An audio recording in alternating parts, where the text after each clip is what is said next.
Hey everyone, here again with another episode of our Diablo 3 Season 4 playthrough.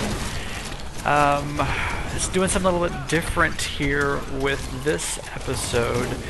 As you may have seen, my partner James has already completed his journey through Season 4, gotten his rewards. But I, however, had not been playing as much as him, so I have opted to go through now solo in order to try and do this and complete all the achievements for Season 4. What you can see here is that I'm using the same build as I had last time, but I think I was probably relying on James a little too much in order to get me through, since he was about 100 Paragon levels higher than I was. The build I have is relying on the grenade builds for the Demon Hunter, but it just is not having the damage output it needs in order to be sustainable, especially as a solo player, since I'll be taking a lot of the hits myself. I was trying this, I believe, on Torment 1, if I'm not mistaken, and just not having a good mastery of all the different skills and abilities at my disposal. Walking through a lot of these arcane beams here that deal a lot of damage to me. So I have opted to move on from the elite mob that was there, go to a little bit more open area where I can try a couple of different builds and techniques here, get a little bit more used to playing solo.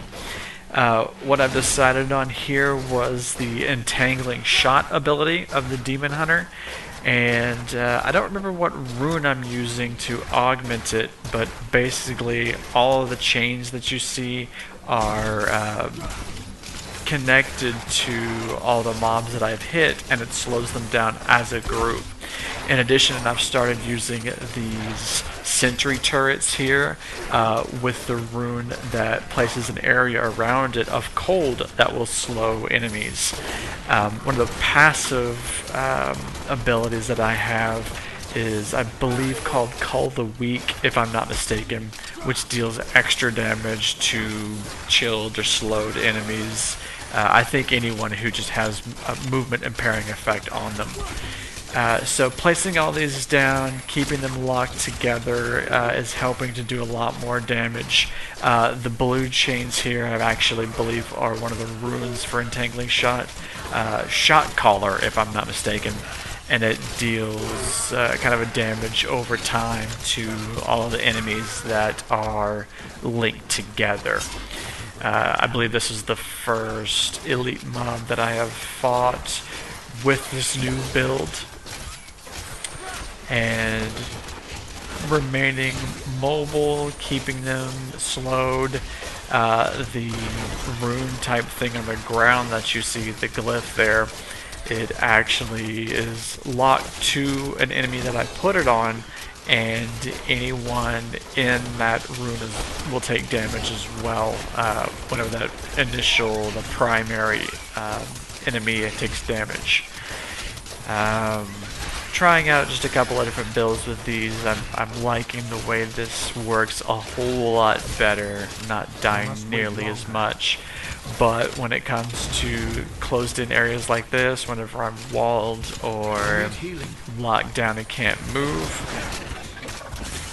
I take a lot of big hits, and yeah, things like that. I will die several more times, I'm sure.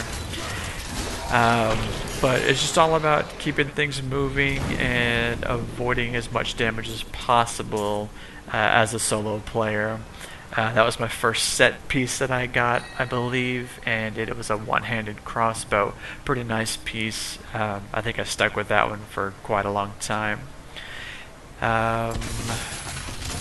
Looks like I'm back here to, I guess, avenge my many deaths in this hallway at the hands of this elite mob here.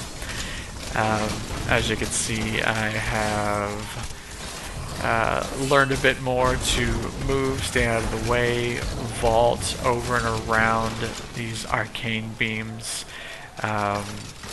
So far in playing this, the arcane beams seem to be probably the #1 ability of these elite mobs to deal damage to me.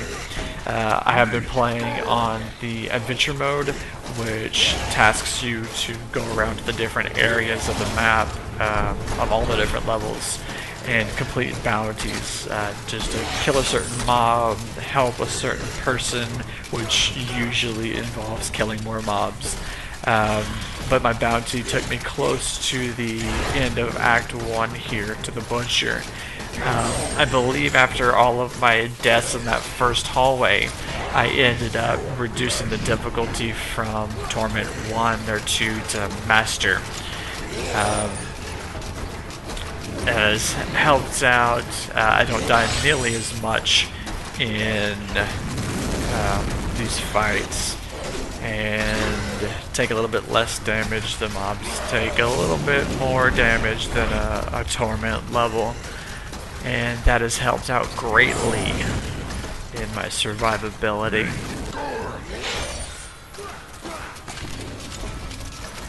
Gotta make sure to keep those sentries down, keep him slowed so he takes extra damage, and above all, stay out of his way.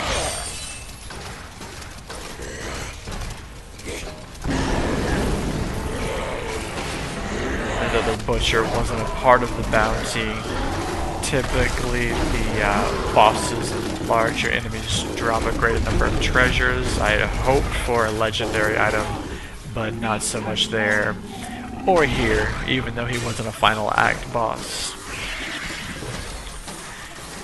Here is one of the treasure goblins in the game. The Blood Thief, I believe, is this variation, and he will drop the blood shards whenever he's attacked.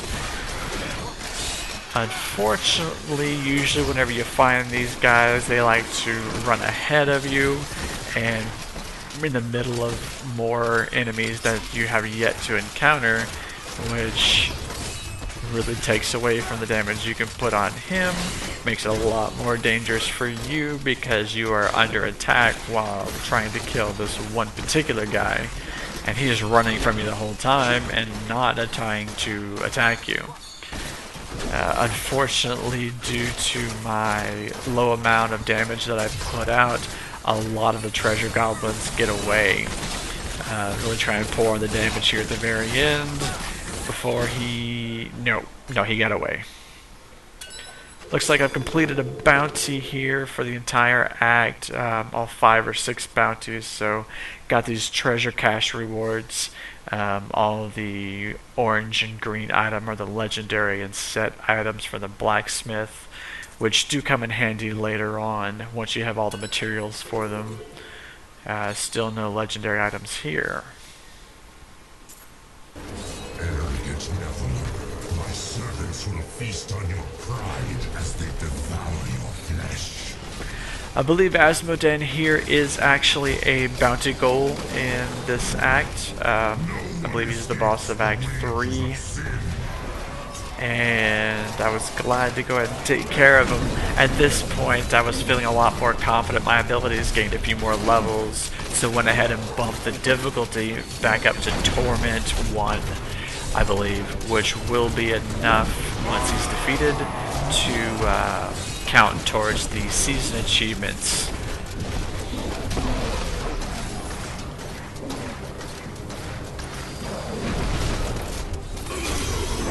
There it goes. Got the I'm on Fire achievement for defeating him on Torment 1 or higher. Unfortunately, again, no legendary drops, but there is the chest here. And still no legendaries.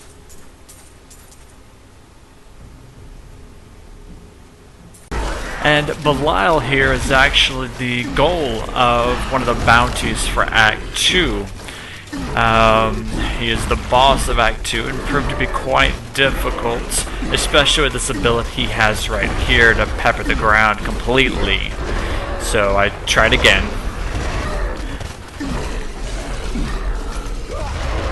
And again.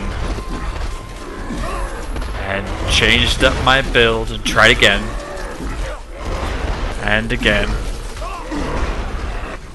And again. So finally I said screw it and moved on. Losing strength.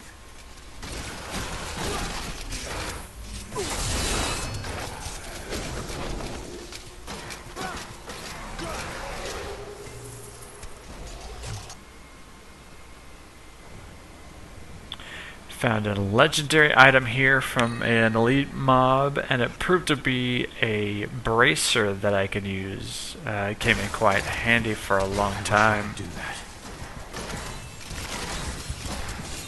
You get accustomed to that. And of course I stand right in the explosion. After a few more Paragon levels and gear upgrades, I decided to try my hand again at another treasure goblin.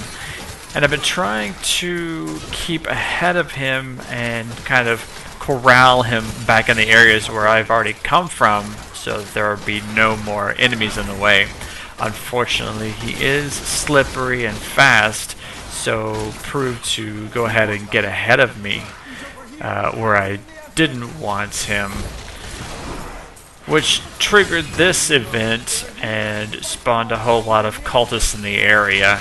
I'm trying to stay focused on the little guy, but keep getting pushed around, taking the focus away from him, and I do get him cornered every so often, but he opens up his portal and proves to just get on out of there. Your deeds should have. Gaining levels, opening treasure cache, assigning points. That's the life of an adventurer. Oh, and every so often you come up with a little present of a legendary item. I believe this was an amulet, Leoric's amulet, which will summon skeleton fighters for me. I decided to take him into this Nephilim Rift here, get another greater keystone, and just see how well I fare inside the rift itself.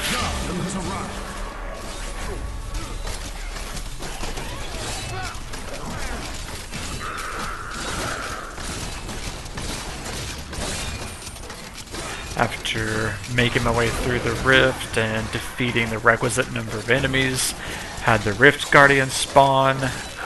Unfortunately, with the seemingly lower damage output of what I currently was going with, the Rift Guardian fight ended up being quite a lengthy one. My goal here was to just keep moving, stay out of the arcane beams, and really keep my sentries down to have a constant damage output to him and all of his little skeleton dog pets he keeps throwing out.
As you can see, I keep whittling away his dogs that he keeps putting out. His health is slowly depleting, and he is near death here. Just so many dogs.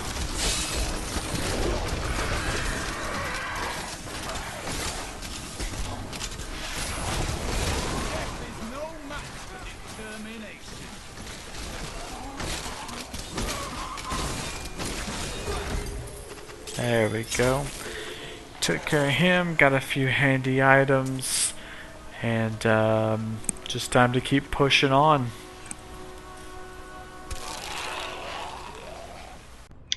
Gonna try the level 10 Crater Rift, and here we go.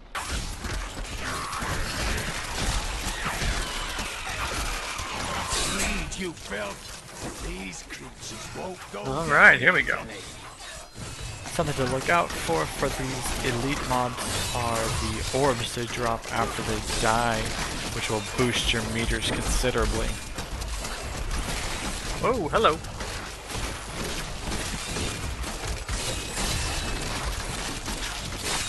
Throg the Unforgiven.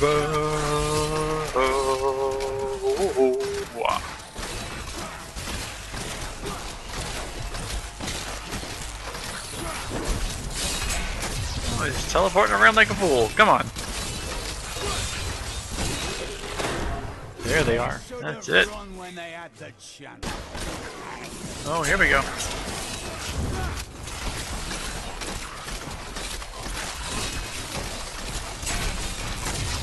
Nope. Get that there. There we go. No, quit running away.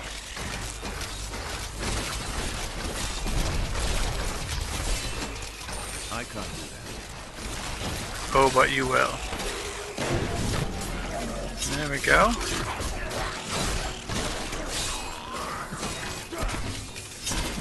Prepare for a long fight. Hopefully not too long. Under a time limit here. Oh, jeez. Hate the arcane guys. They get me every time. My hatred is too low. Need more time.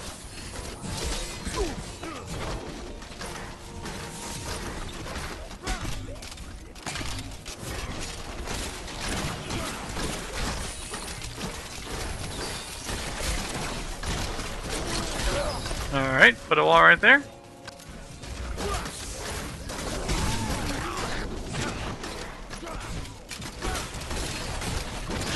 Still waiting.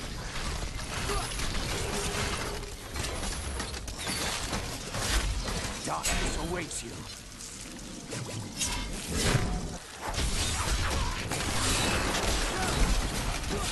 Sweet revenge.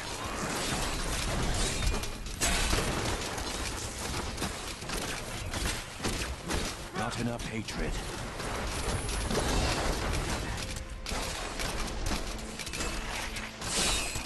Watch out now.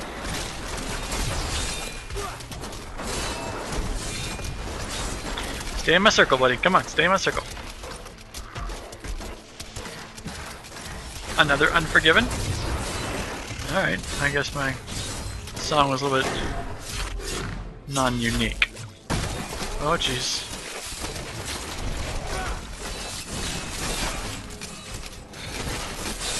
4, 3, 2, 1.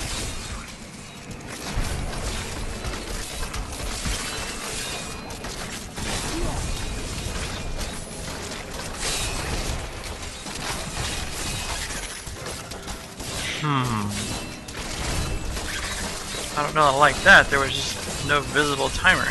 Just this bar over here. Oh, so as it turns out, the bar serves dual purpose. The purple bar represents the number of monsters that you've killed, while the white bar is the time elapsed. Ember. Oh, those guys, I believe, explode.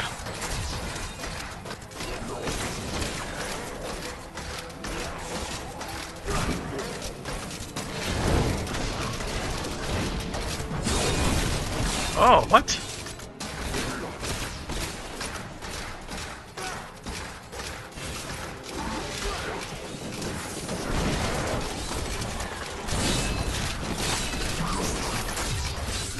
Oh yeah, you're not lasting too long. Really working them over and giving them the business. That's it. You're done.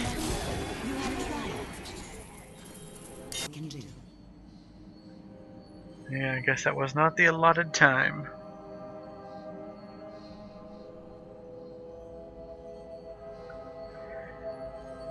Gain 20% increased damage for 30 seconds after killing an elite pack. Increases damage against elites by 50%. Okay, so I guess rank 25 is the rank of the actual gym itself. But I cannot do it. I grant you the power of your ancestors. Level 10 completed with some rewards. Is it 20 minutes and 55 seconds? Probably.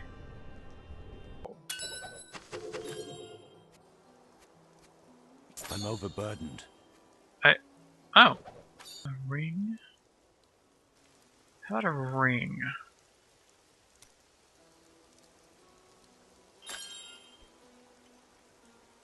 $379 dexterity.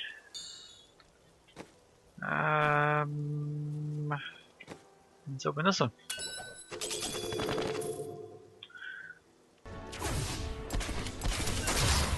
Ah, another treasure goblin.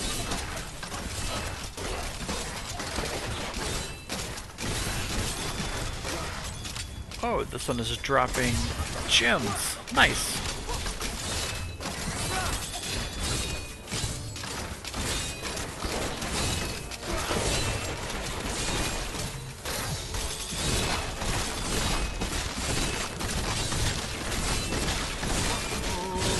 Go.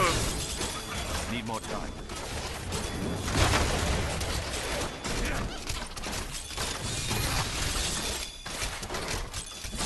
Oh. I got him. Give up. We must drive these demons back. I'll defend the camp, you say? Alright. Oh, another level.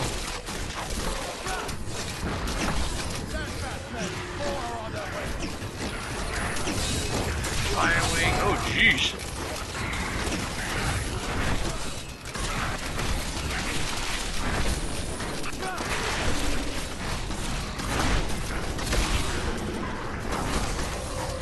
Oh, another set of elites wants to join in?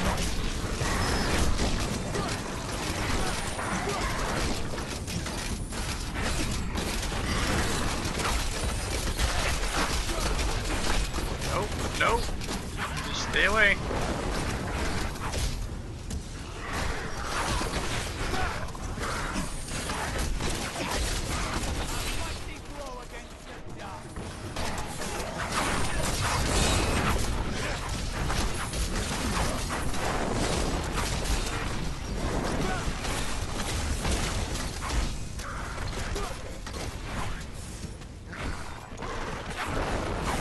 Oh, these walls.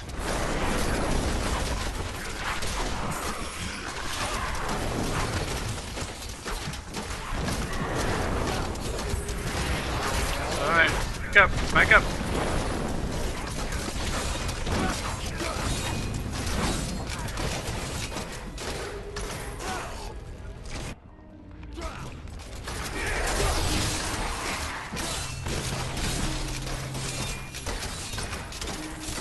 Come now. We can do better than this. I need healing.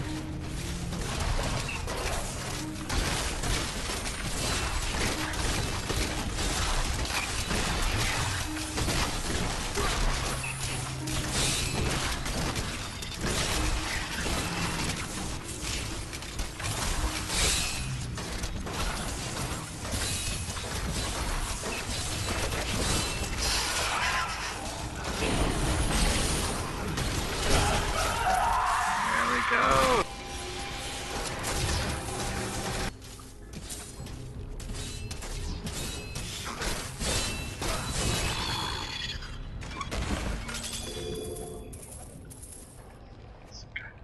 Flesh.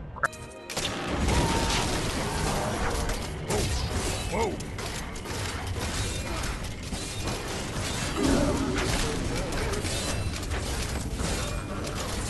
I'm injured. Whoa!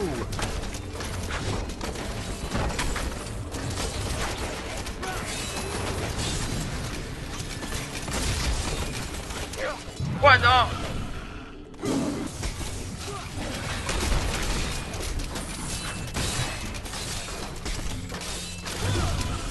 Oh, you and your hammer! Jeez! I can't do that. No! Get away!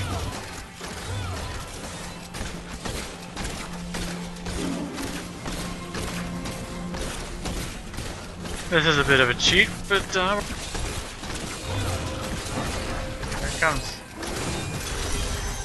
Excellent.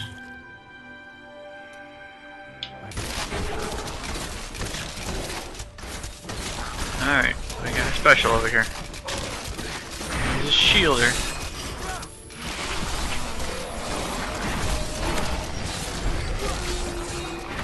Shielding Molten Nightmarish Plague.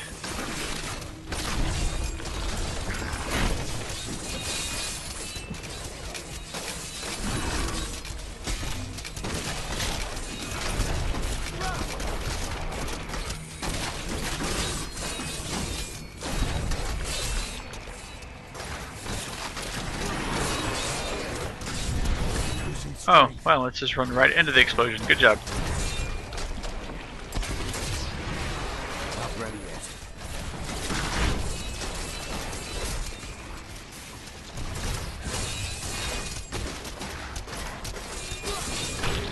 Alright.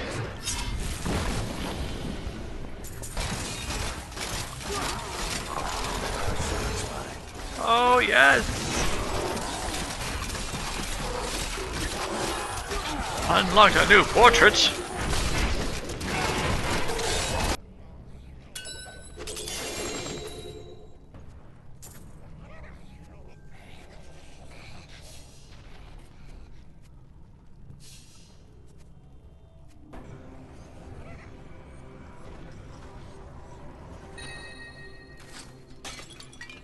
Cluster arrow damage.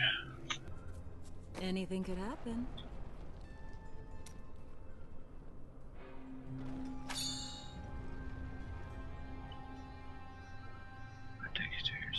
Just take shot damage. Yeah. No resistances, but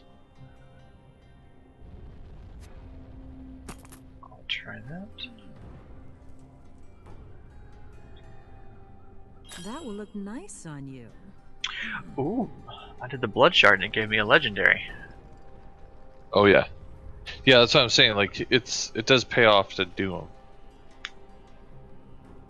because you can actually get some pretty cool stuff out of them.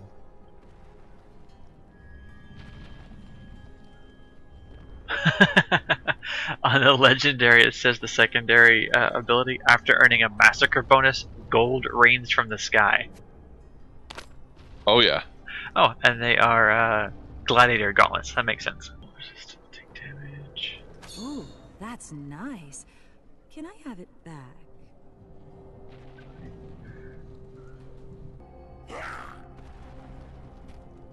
Well, isn't that nice? Nope, there's a legendary belt. Alright, there we go. Finally gonna make use of all these gems I have.